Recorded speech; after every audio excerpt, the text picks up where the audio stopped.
Maintenant appeler donc la table ronde qui va être animée par Marie Joriot avec messieurs Guillaume Meunier, monsieur Dominique Cotineau, madame Catherine Guérineau, monsieur Jean-Michel Martin, monsieur Maxime Lonquier ainsi que monsieur Patrick Maillard. Merci. On enchaîne puisqu'on n'est pas en avance. Merci d'être là si nombreux. Donc on a un panel de spécialistes, d'experts et d'entreprises de la construction bois pour, suite à tout ce qui vient d'être dit, partager ensemble les défis et les leviers pour faire face à cette question climatique qui a bien ces deux aspects. On parle beaucoup de carbone, évidemment, quand on fait de la construction bois, donc l'aspect atténuation, neutralité carbone à 2050, mais il y a bien sûr la question de l'adaptation, et la forêt est peut-être le meilleur outil pour l'adaptation au changement climatique. Donc on va aussi en parler ce matin. Il y a 6 mois, on était ici pour les Jeux paralympiques. Le temps a passé très vite compte tenu de l'actualité politique et économique. On est dans un moment un peu difficile. Tout le monde l'a redit hier et on le partage aujourd'hui. Donc le sujet, c'est de voir aussi comment on garde collectivement cette énergie pour avancer et faire face aux défis climatiques dans un contexte qui n'est pas toujours simple.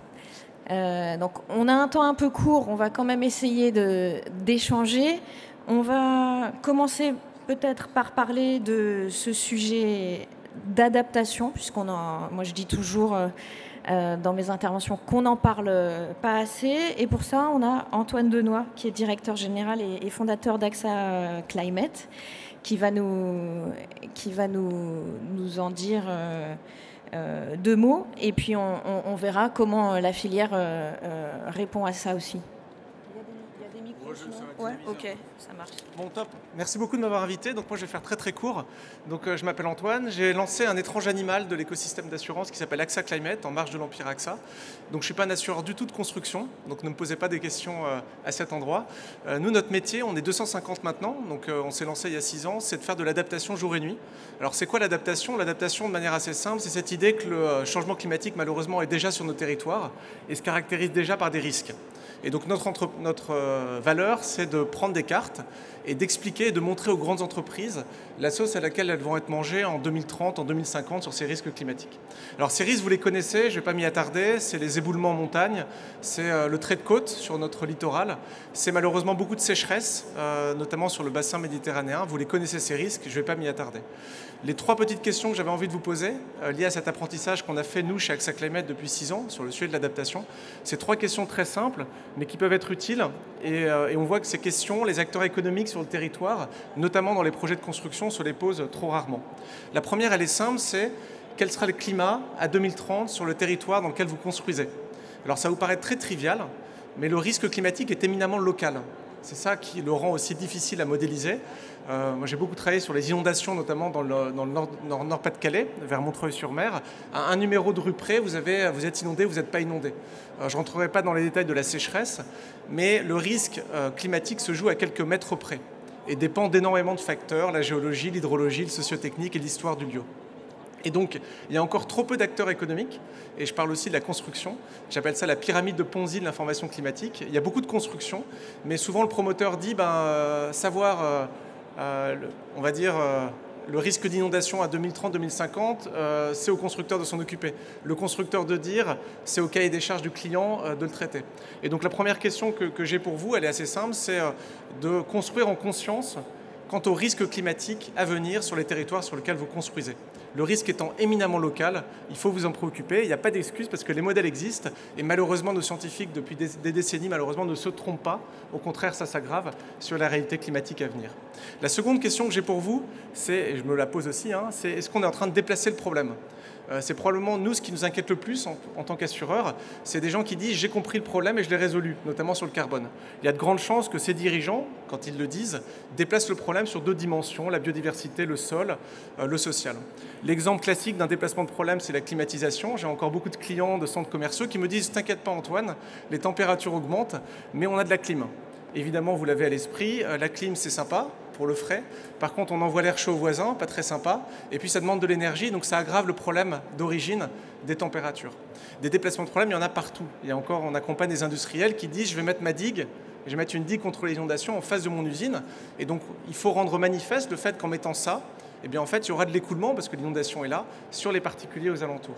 Et donc la capacité à se poser la question du déplacement de problème pour l'éviter est absolument majeure. On n'est pas formé, en tout cas moi ce n'est pas mon éducation d'épicier que je suis, j'ai fait une école de commerce. Nous on a été formés à découper des problèmes en petits problèmes et les résoudre en silos. Le défi qui est le nôtre, c'est d'arriver à embrasser cette complexité, et ce n'est pas facile. Il faut jouer avec beaucoup d'autres dimensions que simplement le carbone, et la forêt est un bon exemple de ça. Donc il faut situer les sujets. La seule façon de garder sa santé mentale sur ce sujet des limites planétaires, de la complexité de la systémie, c'est probablement de situer les sujets. Il y a des endroits en France où il faut garder de l'élevage, il y a des endroits où il n'en faut pas. Il y a des endroits en France où il faut plus de terres agricoles, il y a des endroits où il faut des terres pour autre chose. Et puis la troisième question qui est pour moi la plus importante, c'est celle de la coopération. Avec qui vous allez coopérer ? Et c'est très intéressant parce que j'ai vu dans les slides qu'il y avait beaucoup de logos et beaucoup de raisonnements filières. Ce dont je peux témoigner en tant qu'assureur, c'est que cet enjeu d'assurabilité des territoires à venir, il passera par des coopérations qui dépasseront les secteurs. On travaille beaucoup, nous, sur l'agriculture, on bosse beaucoup avec des coopératives. Et je terminerai par un exemple, qui est un département sur lequel j'ai beaucoup travaillé. Je ne sais pas s'il y a des Catalans dans la salle, mais c'est les Pyrénées-Orientales. Pyrénées-Orientales qui, après une époque bénie en termes d'eau, évidemment, un département soumis à beaucoup de sécheresse, le département le plus pauvre de l'Hexagone. Et donc, la crainte, c'est que la sécheresse crée un effet boule de neige négatif qui entraîne de fait beaucoup de problèmes sociaux, économiques et qui aggrave la situation du département. Et ce qui est intéressant, c'est qu'on accompagne le secteur du tourisme, parce que c'est un acteur important du département. Il y a de beaux paysages, il y a de beaux rivages. Et quand ils regardent leur consommation d'eau, ils nous disent qu'il n'y a pas de problème, les acteurs du tourisme. Parce que la consommation d'eau des hôtels en Pyrénées-Orientales, c'est 1,5% des prélèvements du département. Et donc, de fait, on est arrivé et on les accompagne à comprendre qu'en fait, au lieu d'éviter le conflit avec les agriculteurs d'à côté qui, eux, consomment, en effet, l'agriculture, c'est 80% des consommations d'eau du département, au lieu de rentrer dans une dynamique de conflit, il faut comprendre qu'au service de la viabilité du territoire et du département, en fait, le sort de l'agriculture et du tourisme sont liés. Parce que quand les agriculteurs ne sont pas contents, et malheureusement ils le sont pour de justes raisons récemment, ils font la grève, ils vont dans les rues, il y a des journalistes de TF1 qui viennent, et de fait il y a une mauvaise publicité pour le département, il y a moins de touristes en retour en Pyrénées-Orientales. Et donc mon dernier message, c'est avec qui il faut coopérer. Et donc nous, notre position, elle est claire, c'est qu'en tant qu'assureur, la sphère de la coopération est de plus en plus territoriale, elle se joue au niveau du bassin versant, de l'agglomération. Et c'est à compter que les acteurs locaux se mettent ensemble autour de la table pour partager une même vision du risque, une même carte autour de la table, qu'on arrivera probablement à préserver l'assurabilité et la résilience du territoire. J'ai fait le plus court possible et je regagne tranquillement mon petit siège. Merci beaucoup.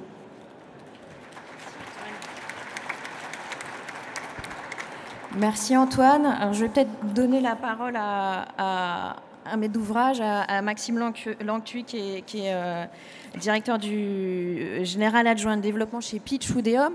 Comment un promoteur prend en compte cette question de l'adaptation ? Oui, bonjour, j'espère que vous m'entendez bien. Donc oui, Woodéum, c'est un promoteur immobilier spécialisé dans la construction bois et bas carbone. Et peut-être pour apporter un éclairage, en tout cas à ce qui vient d'être dit, en effet, on est assez bien conscient que la ville, c'est la chose artificielle la plus grosse construite par l'homme. Donc ça demande un effort d'anticipation sur ce qui va se passer qui est très important, avec des choses qu'on sait et des choses qu'on ne sait pas. Et on peut le voir, très rapidement, on se retrouve avec, là vous l'avez vu avec le télétravail par exemple, avec des obsolescences d'usage qui interviennent avant des obsolescences techniques. Donc ça par exemple, c'est aussi des choses sur lesquelles qui correspondent à des actes de travail qui sont importants. Aujourd'hui, pour répondre sur ces sujets, le climat, c'est qu'on prend par exemple les DPE qui interdisent aujourd'hui la location des DPE élevés. Aujourd'hui, on décide de généraliser des DPE A ou B sur 100% de nos opérations parce qu'on se dit que potentiellement pour nos clients, au service de nos clients, ça donnera des bâtiments qui seront plus résilients, qui seront aussi protecteurs de leur patrimoine sur le temps long.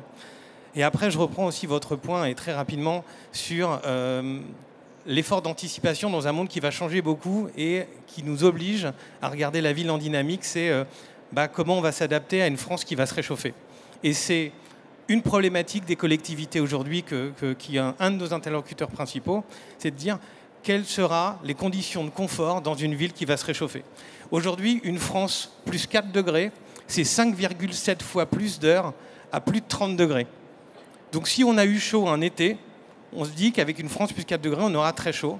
Et aujourd'hui, un des territoires de travail dans lequel nous, on œuvre beaucoup, c'est quels sont les paramètres de confort, comment on va pouvoir garantir le confort pour nos clients, pour nos usagers de nos villes, dans un monde qui évolue et qui se réchauffe.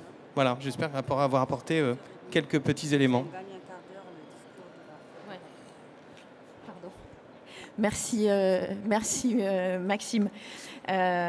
Donc on garde en mémoire ce sujet de l'adaptation. On va parler carbone un peu maintenant. Alors j'invite Guillaume Meunier à nous faire une synthèse express. Guillaume Meunier, tu es consultant bas carbone, inlassable pédagogue et passeur d'informations, notamment au sein de l'IFPEB. Donc je t'ai demandé de préparer des slides très synthétiques pour rappeler les enjeux et qu'on puisse ensuite échanger dessus. Bonjour à tous. Du coup, le schéma de gauche, on en a parlé, le changement climatique, c'est bien, c'est en ce moment, ça devient assez clair. Quand on parle par exemple de Valence, de Los Angeles ou de Mayotte, il faut bien voir qu'il y a les deux phénomènes qui arrivent. On a d'une part le changement climatique qui fait augmenter. Donc là, vous voyez, c'est des quantités de canicules, on aurait pu mettre d'autres choses. Et on voit aussi la maladaptation qu'on a. La plupart du temps, les scientifiques disent on sait ce qui va arriver, mais juste, à un moment donné, ça fait 30 ans qu'on vous dit qu'il va arriver des choses et on ne fait rien. Et Valence, c'est un peu symptomatique, ça y a eu une urbanisation qui n'a rien fait. Et en parallèle de ça, on peut avoir une grande fierté en France et aussi à l'échelle européenne, c'est qu'on a cette fameuse SNBC, Stratégie nationale bas carbone, qui globalement, à écouter ce que disent les scientifiques, disent on vise la neutralité carbone en 2050 et si on fait ça, on devrait avoir un monde dans lequel on pourra vivre à peu près tous bien. Donc ça, c'est un point fort. Et dans ce petit schéma, il y a vraiment les deux points qui sont importants. Alors, vous avez le bleu et le vert. On doit à la fois réduire nos émissions, c'est de l'atténuation, et on doit aussi absorber le fameux net zéro du scientifique, c'est juste un calcul, il y a du plus et il y a du moins. Alors ce que vous ne voyez pas qui est caché en dessous, c'est que je vous ai mis le schéma de la filière bâtiment. Ça a été un peu rapidement dit, on a dit dans la SNBC, il y a la filière bois, mais dans la filière bâtiment, ce qu'il faut bien comprendre, et ce qui peut faire la fierté de tous les gens qui sont ici, c'est que la filière bâtiment, c'est la filière d'excellence de la décarbonation du bâtiment. Les chiffres qu'on demande et les efforts qu'on demande de faire à la filière du bâtiment, c'est les plus grands efforts. Ils sont beaucoup plus faibles dans toutes les autres filières. Tout simplement parce qu'on sait faire, il n'y a pas de blocage technologique, il y a des blocages qu'on connaît tous, d'habitude, de marché, etc. Mais il n'y a pas de contraintes techniques. Donc on est vraiment la filière d'excellence. Et quand on regarde à l'échelle internationale, non seulement la France et la filière bâtiment, c'est la première en France, mais c'est aussi la première à l'échelle du monde. C'est facile, c'est parce qu'on a des ambitions très fortes. Si vous avez un peu suivi au niveau européen, il y a l'EPBD. L'EPBD qui dit en substance, faites comme la France. Si je vous la simplifie en 3 mots, c'est à peu près ça qui est dit. Faites des bilans carbone. Alors, ce qu'on voit et ce qui va arriver, c'est qu'elle dit faites-le aussi sur tous les usages et faites-le, commencez à réfléchir sur la rénovation, où on est en train de regarder. Donc ça, c'est important et c'est une grande fierté.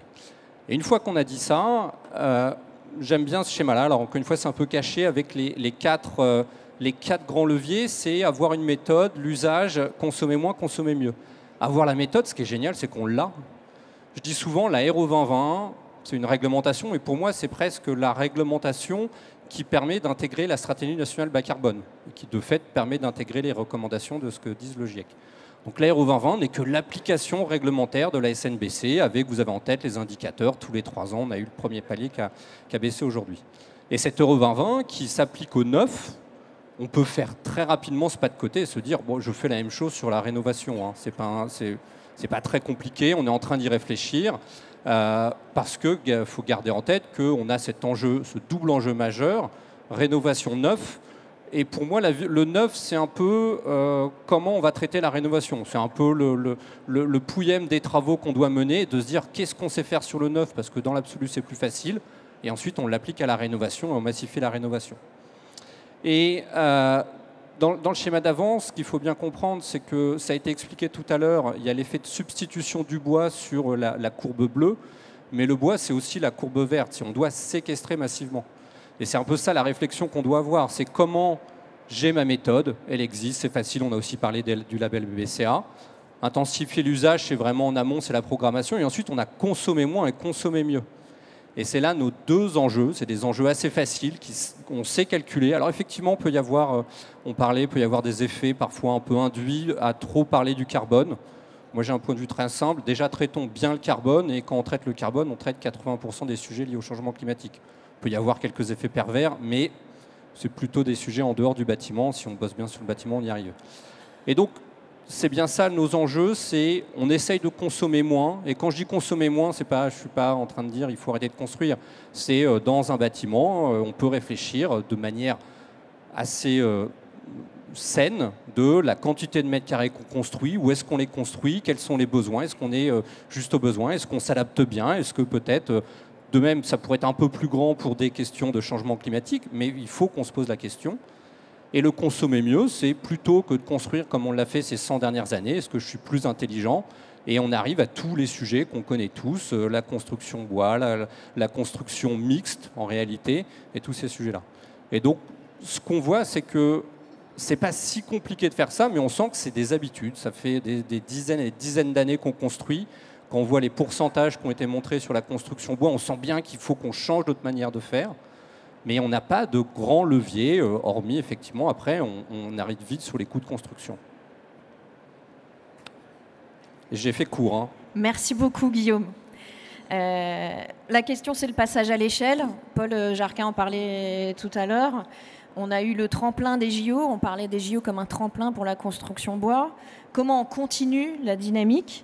Je donne la parole à Dominique Cottineau, qui est délégué général de l'UICB. Comment la filière, elle s'organise pour répondre à ces objectifs de décarbonation, de stockage carbone, notamment du point de vue capacitaire? Bien, en fait, sur le sujet de la construction, qui est un sujet essentiel pour la filière, puisque c'est à la fois le premier débouché de la récolte, et puis ce levier qu'évoquait Guillaume, sur le fait qu'on est intrinsèquement décarbonant à l'aune d'une réglementation environnementale RE 2020, et également ce transfert du puits dans le produit. Donc c'est quelque chose d'essentiel et dont on a pris conscience dès l'entrée en vigueur de la RE 2020, où la filière s'est mobilisée pour exprimer le plan Ambition Bois Construction 2030, avec un certain nombre d'engagements, pour répondre à cet enjeu de la décarbonation du bâtiment, et non seulement le considérer comme une opportunité pour notre filière, mais aussi comme une responsabilité.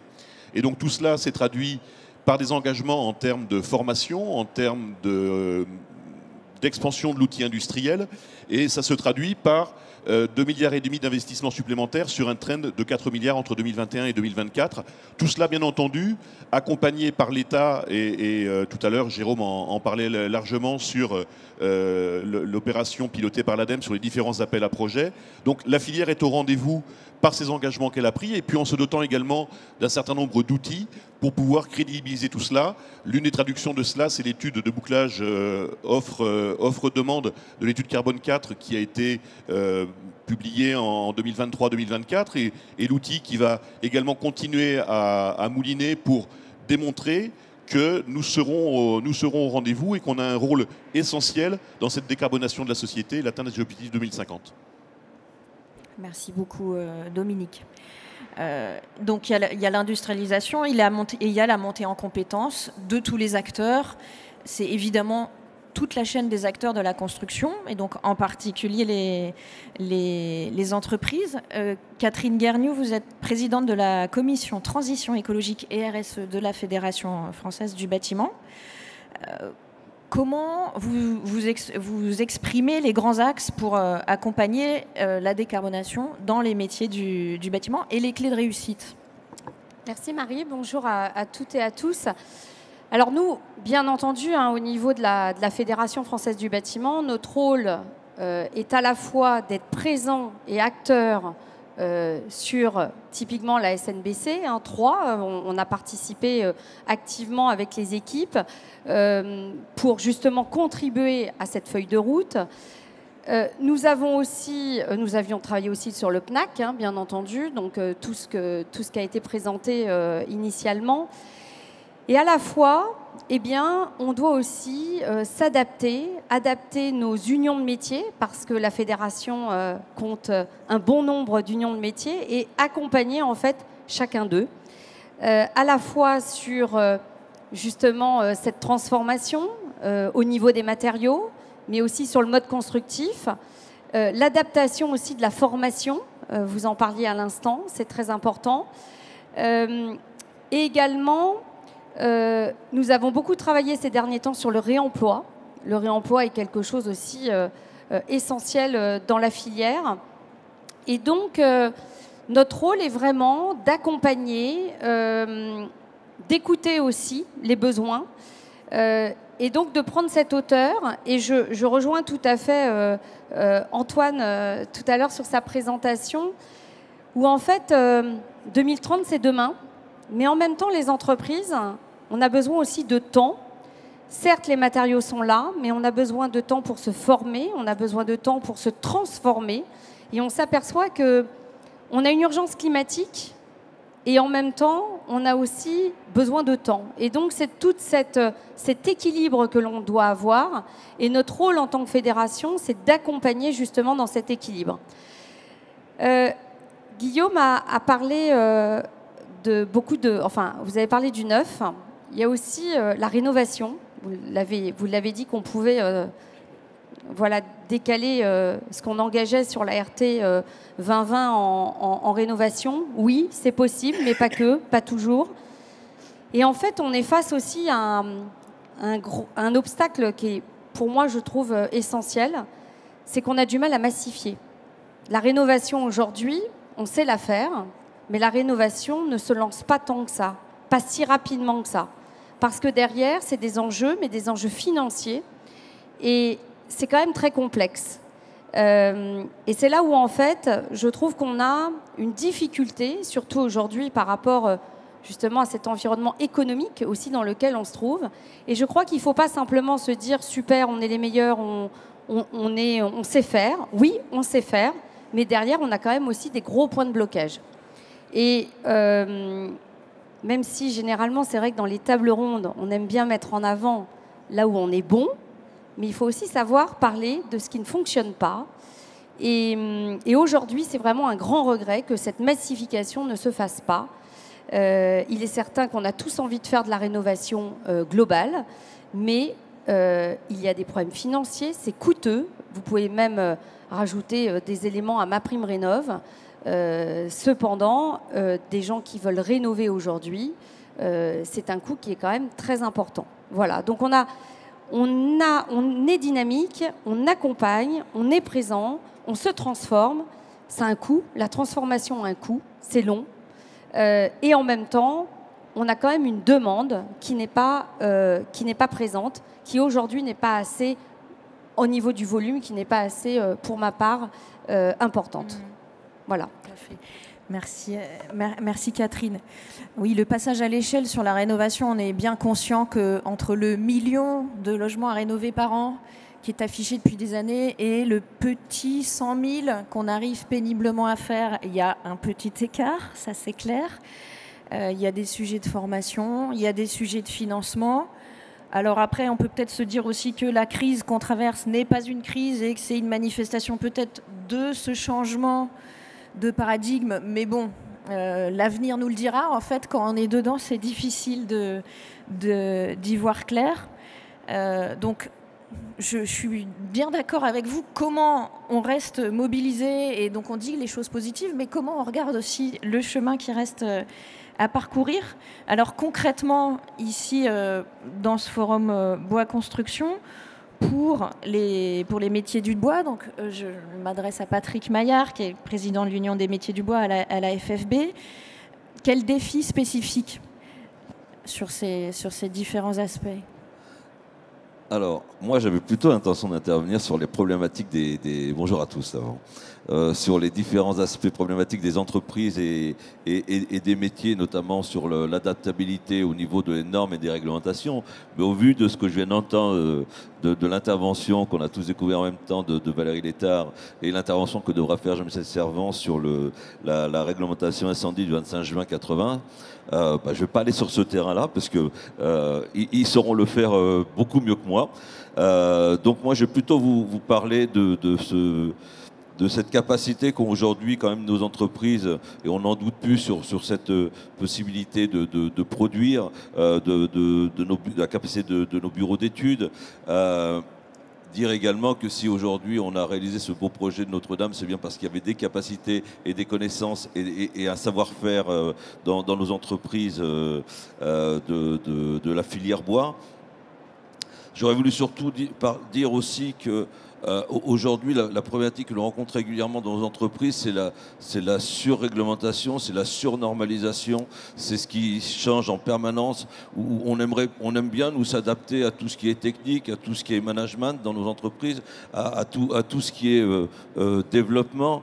Mais être obligé de tout remettre en cause tout le temps parce qu'il y a une nouvelle réglementation, une nouvelle normalisation, on ne sait jamais réellement où on va. J'aimerais bien que parfois nos gouvernants et nos décideurs prennent conscience que nos entreprises, c'est pas de l'IA naturelle, c'est quelque chose qui se vit tout le temps. Donc le thème sur lequel je peux intervenir dans ce cas, ça va être plutôt sur les capacités que l'on a encore aujourd'hui à améliorer la partie réutilisation et réemploi du bois, puisque aujourd'hui, seul 2,5% du bois est en réemploi. Le reste est principalement en valorisation et en recyclage. Mais malgré tout, nous retraitons 92,5% de cette matière. Si aujourd'hui le bois déjà dans le bâtiment est un des matériaux les mieux revalorisés, là encore une fois problème de réglementation, il serait aussi temps de voir plus clair la problématique de l'arrêt PCMB dans le bâtiment, où parfois il est difficile de comprendre qu'un matériau biosourcé, géosourcé qui est aussi bien retraité que le bois est aujourd'hui encore pénalisé dans cette réglementation qui n'est toujours pas claire. J'espère que Agnès Pannier-Runacher pourra nous éclairer à ce sujet. Pour une fois, je serai court. Ça ne reprochera pas de trop parler. Naturellement, des défis en entreprise et pour les métiers, il y en a plein d'autres.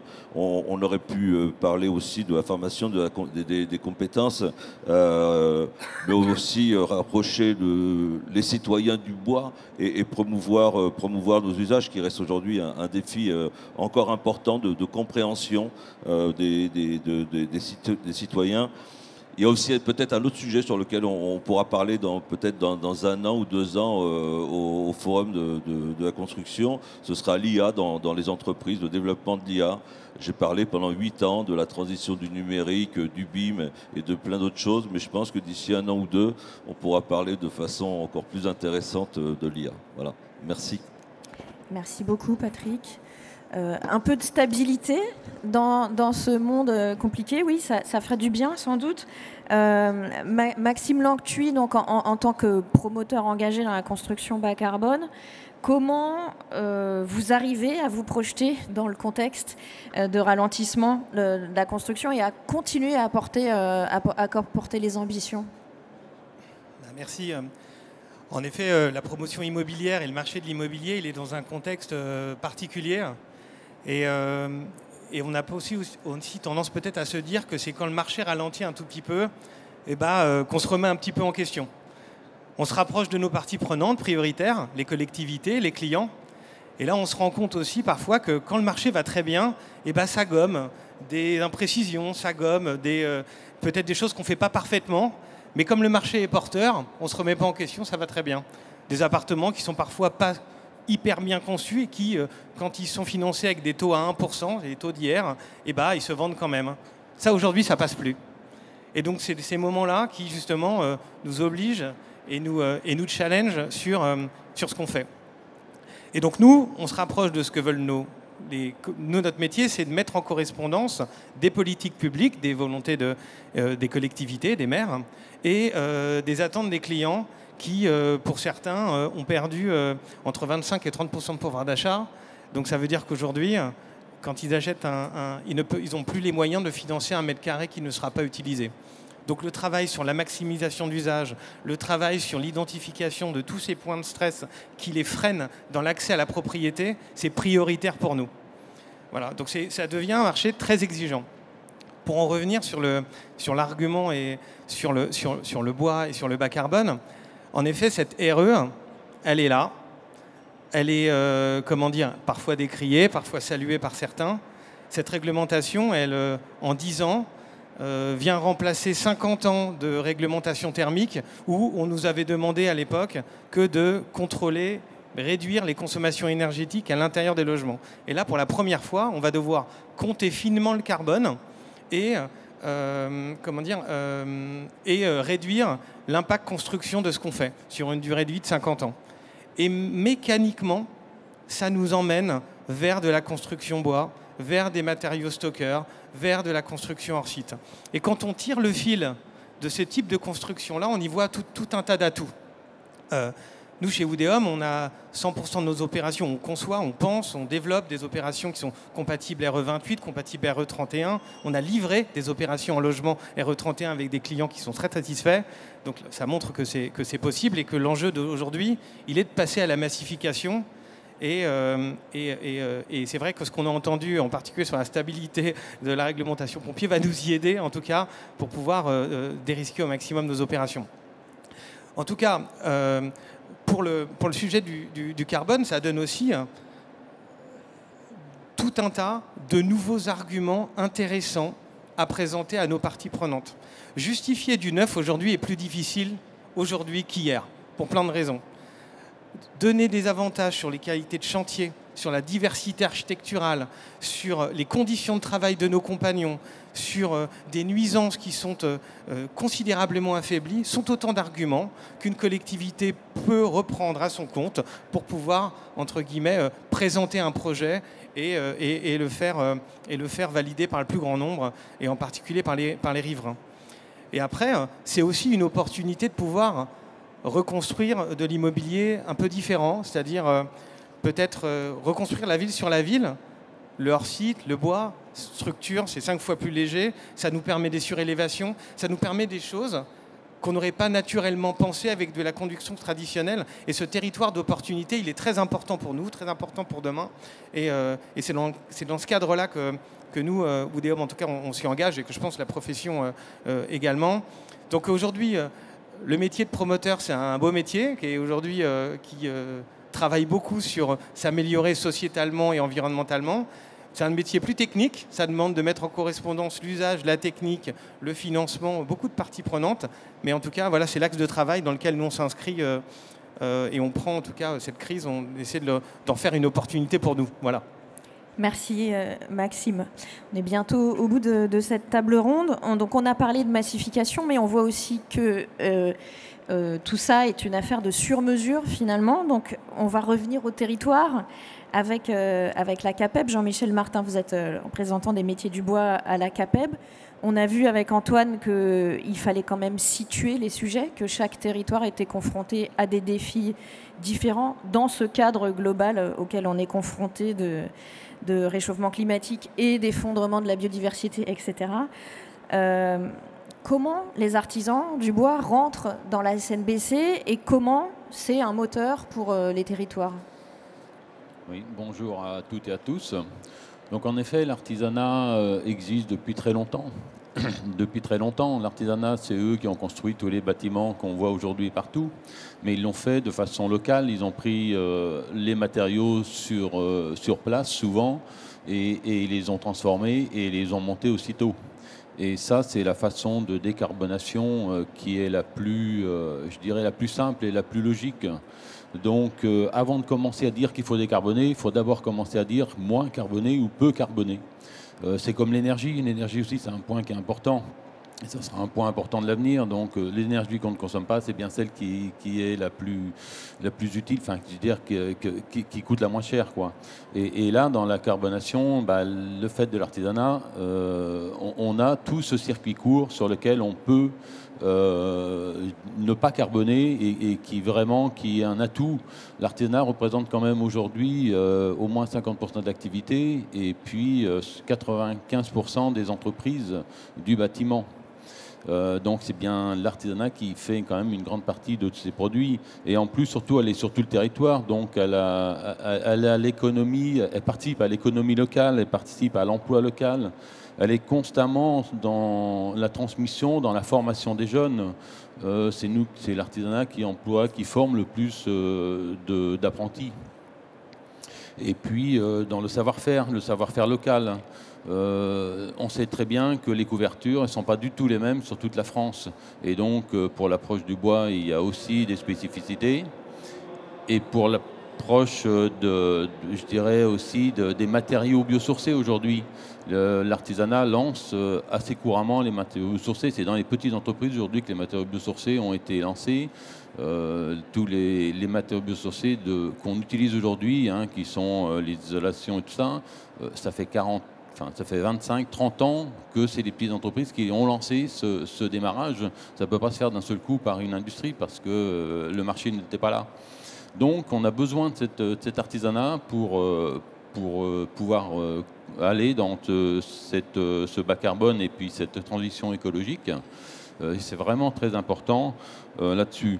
En plus, l'artisanat a la possibilité, comme je le disais, on est très nombreux, 620 000 entreprises artisanales, plus de 620 000 je crois, dans le bâtiment.